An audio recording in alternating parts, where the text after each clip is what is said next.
Hello and welcome to Property Mastermind Podcast, episode 251. Yes, 251. What the heck we got there? Hey, today we are talking when small developments beat big ones. And we'll unpack the reasons that doing small developments are a great idea and when the profit or when the reason you do it, or all of the reasons that show that they are on many occasions just as good as big ones. So let's jump on in, episode 251.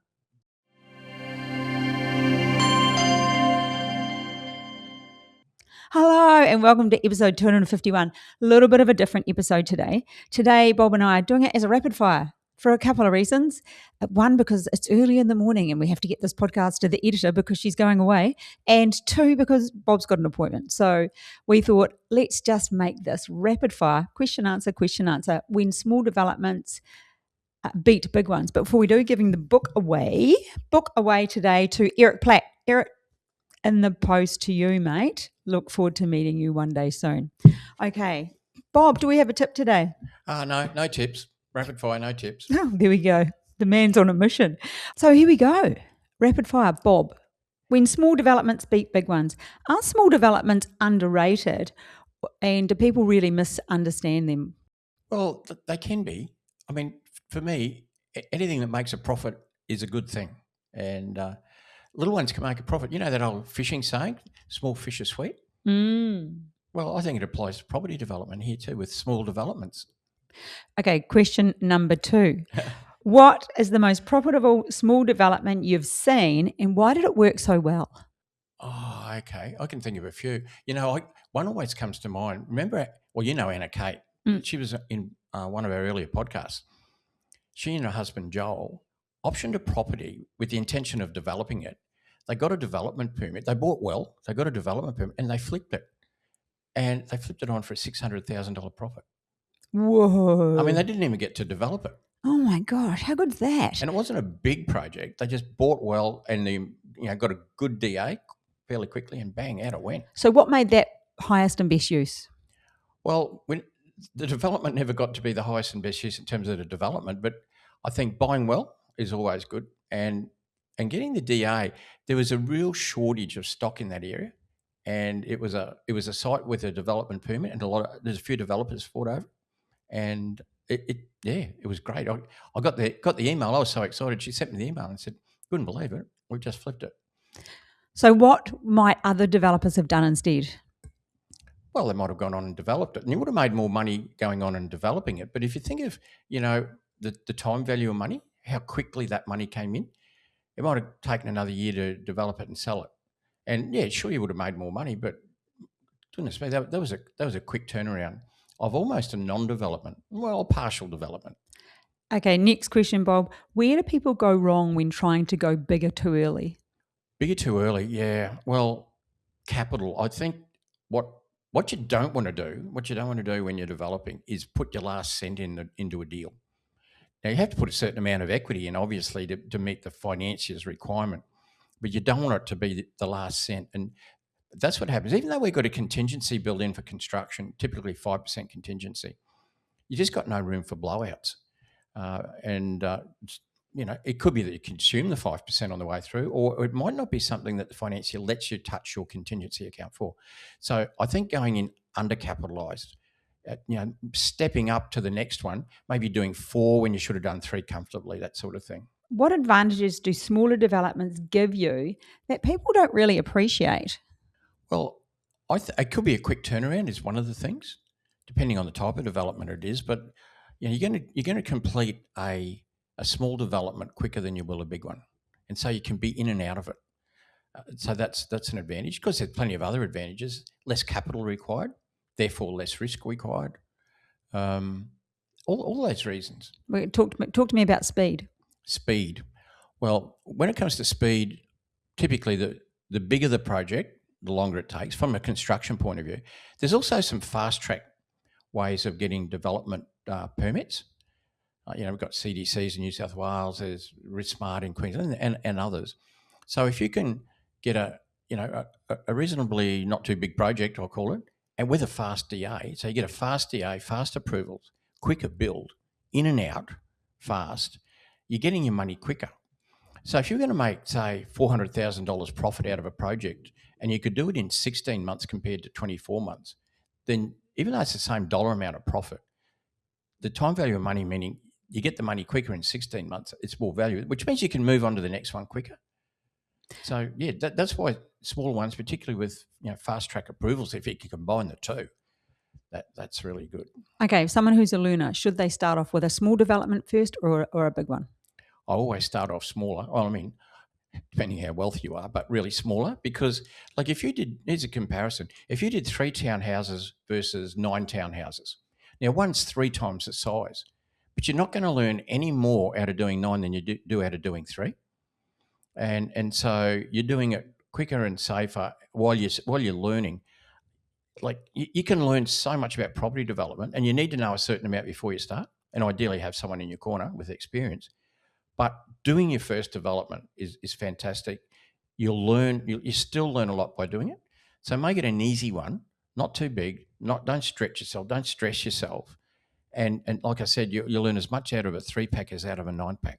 And at what point does it actually make sense to scale up after you've done 1, 2, 3? How many small developments before you go bigger, if you want to go bigger? Well, if you want to go bigger, obviously capital can be a constraint.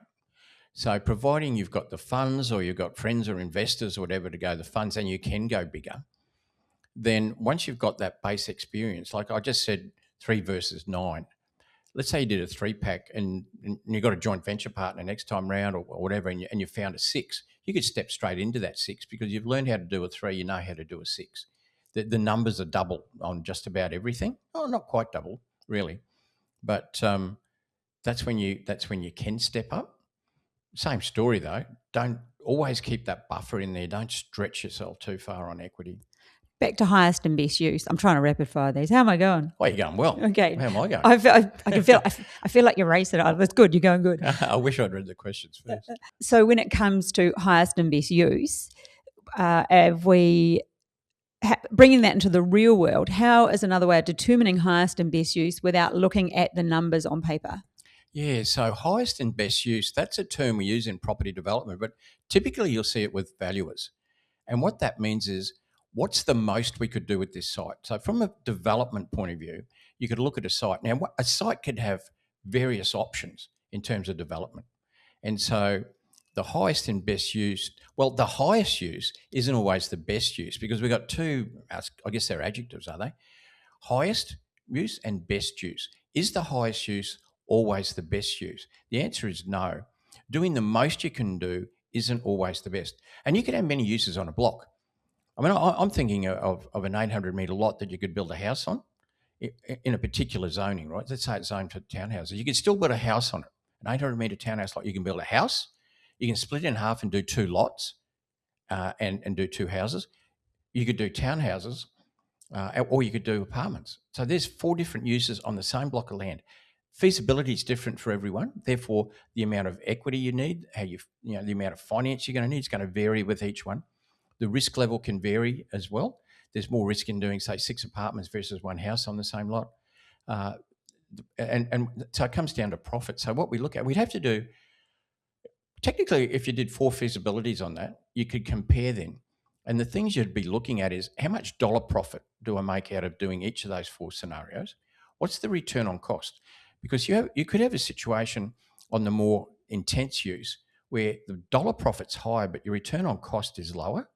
And that's important to get your finance. It has to meet a certain level for return on cost. So it might be that the highest use isn't even profitable enough to get you finance. It also could be that product isn't really suitable for that market. It could be that this market wants townhouses. The highest use could be apartments, but you wouldn't do them because the market's not looking for them. So there's a bit in it, particularly when you've got multi-uses on the same block of land. So the highest isn't always the best. In other words, bigger isn't always better. Have you seen examples where bigger developments looked better, but actually smaller ones were? Like the reverse of that question, have you seen it? I have. When you say look better, I mean they look good. I've seen people do 5 townhouses on a lot instead of 4. They should have done 4, but they've squeezed 5 on, and they think same. And look, might look good from the outside, but what's going to happen is something's going to have to be squeezed up. You can't change the size of a garage, so it's not that. You can't change the size of a toilet, it's not that. What's going to happen when you squeeze five on instead of four? The bedrooms are going to be smaller, and that kitchen, living, dining is going to be tight. And it can look good. It can look good on paper. 5 looks good. But the problem is when you work out your sale prices on 5 that are terribly designed versus 4 that are well designed, you'll find you can do better, get more market acceptance, sell them quicker, and actually make more money out of the smaller one. How much of the project strategy is size and how much is ego? Oh, ego. There's no place for ego in property development, really. I mean, we all have to have a little bit of ego, right? Otherwise, we'd be like a robot. But yeah, it can get away. And so when you say ego, it could be that people are looking to impress somebody outside of themselves. It could be they want to impress themselves too by going bigger. But, look at me, I'm doing this. Look at me, I'm doing that. No, just stick with the numbers. You got to stick with analytics, when you're a developer. Stick with the analytics, stick with the numbers, what works best, what makes the best profit. And that's what it looks like. I've done a few bland-looking projects that have been really profitable that, you could have spent more money and jazzed them up, but not actually got the return, in certain areas, particularly with rental stock.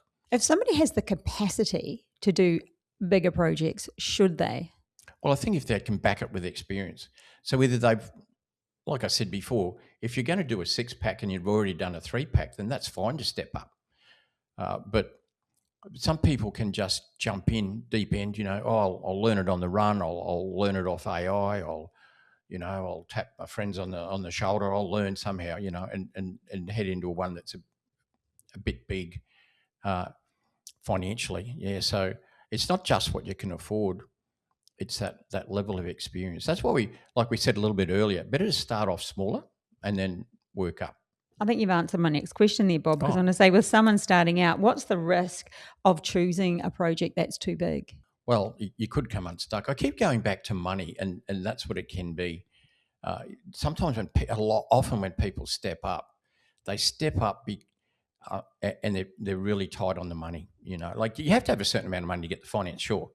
But you need a reserve, you need a buffer because you can't cover everything in your contingency necessarily. So definitely when you're doing your first one, when you're learning, when you're building that confidence, you want to do it comfortably. And you want it to be a really good experience. And that comes from not having to worry if you get a little bit of a blowout in something or it takes longer and you're consuming more interest. And you're looking at your interest cap and it's starting to run out and you think, I'm going to run out of my ability to pay the interest out of my interest cap, out of my capitalised interest before I get to sell them. Then what? So you don't want that. You don't want that experience. You never wanted it on any project, particularly your first one.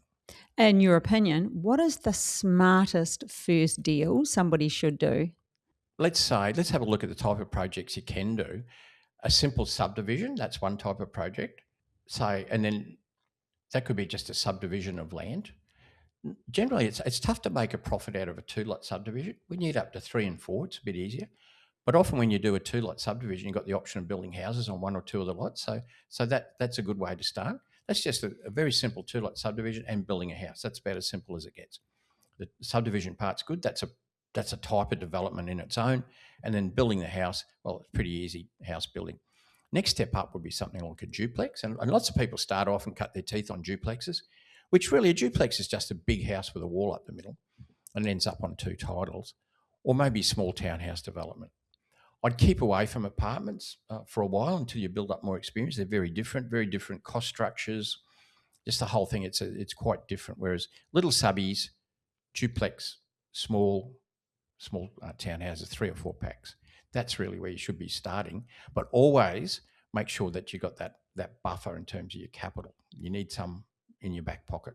And how should beginners or new people consider their confidence when choosing their first deal? Oh, confidence is a big thing. You often hear me say, property development is a confidence game, and you need to be confident. So the point is, what sort of things are going to give you confidence?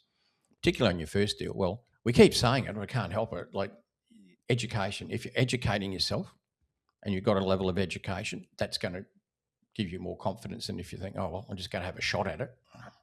Trial and error, hope for the best. That's not going to build confidence. Or if you've got somebody on your side, somebody you can talk to who's done it all before, that's going to give you a lot of confidence. So confidence is big.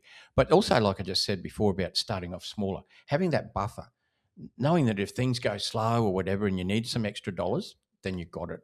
And that'll give you confidence. In other words, it'll take the fear component away. If you've got those things in place, you'll do it and you'll do it confidently. I keep saying your first project is so important.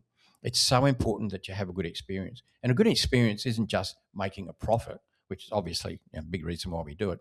It's doing it, it's learning, it's being really happy that you've learned a lot on your way through, and that it's been a good experience, being comfortable, hadn't been too stressful. That's important because once you're through that first one, you're good for the second one. What are the key indicators that a smaller project is actually the best option for a site?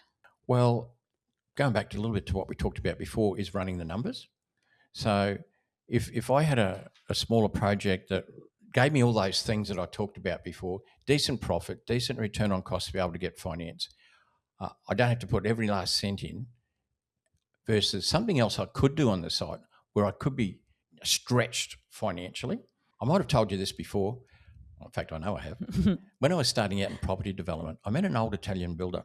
He'd be long gone by now. This is like decades and decades ago. And he said, Bob, you never go broke making a profit. And it sounded a bit silly at the time because I was like young and cocky. I did think about it.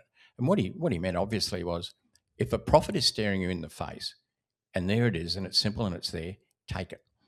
Don't push yourself. Don't stretch yourself. Don't wait for the something way better. If it looks good, in other words, profitable, do it.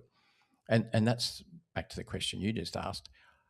If I had a deal that had two uses, one use I can do really comfortably, the other one I'm thinking I could be a bit stretched here, I'd rather not stretch. How do timelines impact profits and what should you consider?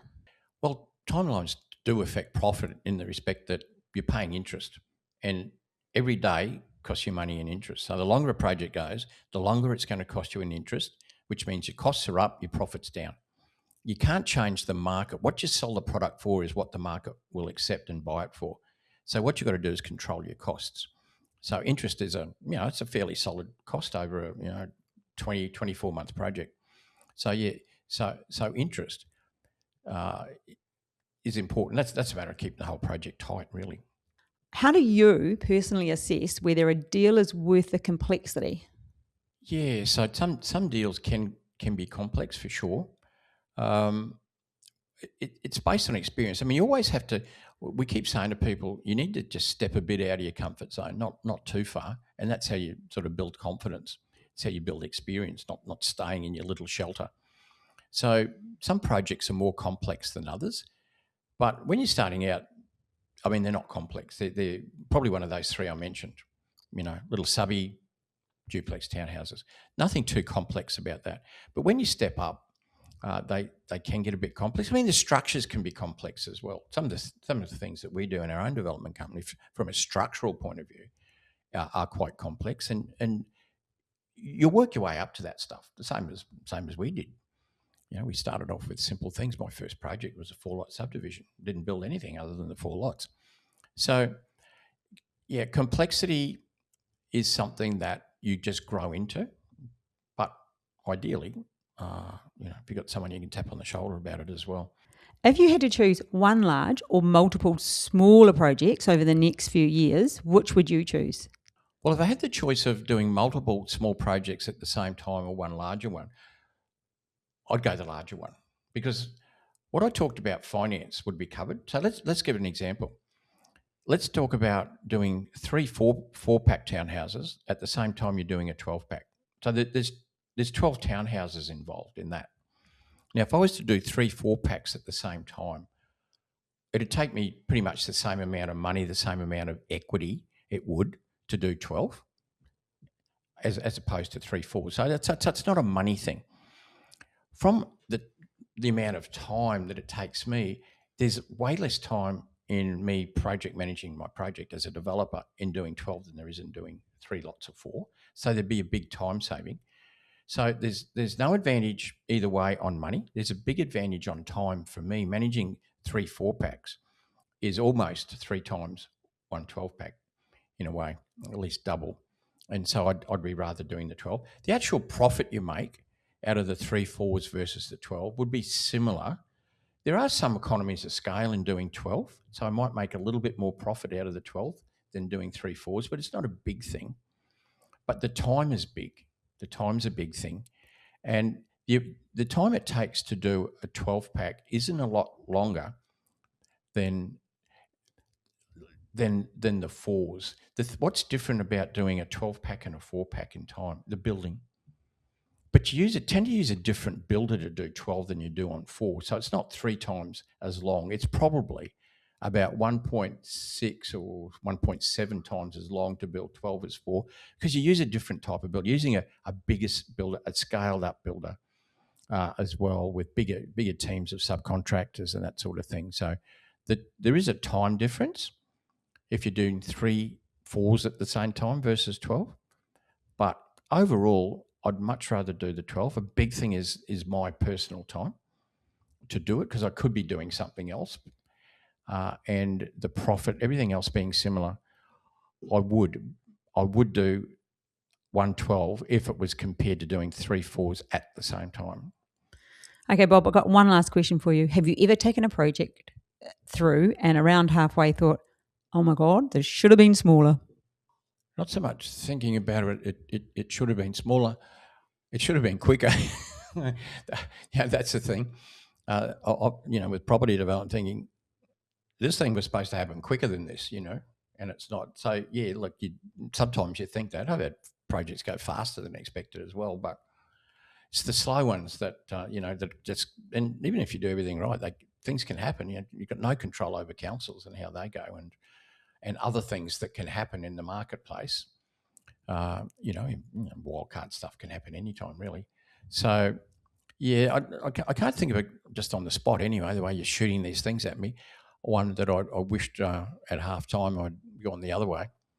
But certainly, yeah, you wonder sometimes, like, why am I halfway through when I thought it'd be 65% through? And that can happen. Okay. That's it, Bob. Thank you for that rapid fire morning. I'm exhausted. If you've enjoyed this week's podcast, let us know. Make a comment below. If you prefer to watch than listen, of course, we're on YouTube. Otherwise, listen to us in all your other favourite places. And remember to subscribe. All right. We hope you have a fabulous week. Thanks, Bob, for smashing out those questions. And we'll catch you guys again next week on episode 252. Bye for now. Bye.